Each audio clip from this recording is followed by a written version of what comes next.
how to delete your TikTok account. In this video, I'm going to show you how to permanently delete your TikTok account within the TikTok app on your iPhone, Android phone, or Samsung phone. And if this video helps you, please consider giving it a like and also subscribe to my channel because that really helps me out.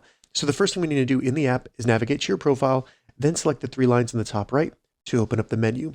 Once in the menu, select Settings and Privacy, and then from there, just select Account. Once we're in Account, select Deactivate or Delete Account, give it some time to load, and then select Delete Account Permanently. After that, give them a reason for why you want to delete your account. You don't have to, you could select Skip in the top right.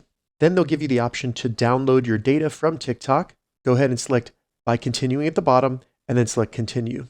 After that, you can read through this, but basically it just says that you're going to put a deletion request into TikTok, and after 30 days, your account will be deleted. So for the first 30 days after you submit this, you can always recover your account by simply logging back into your account. So you can just reactivate it during that time. After 30 days though, it will be permanently deleted. So go ahead and select Continue. They're going to send a code to your email address, enter that code, and then select Delete Account, and your TikTok account will be permanently deleted. If this video helped you, give it a thumbs up, and please consider subscribing to my channel.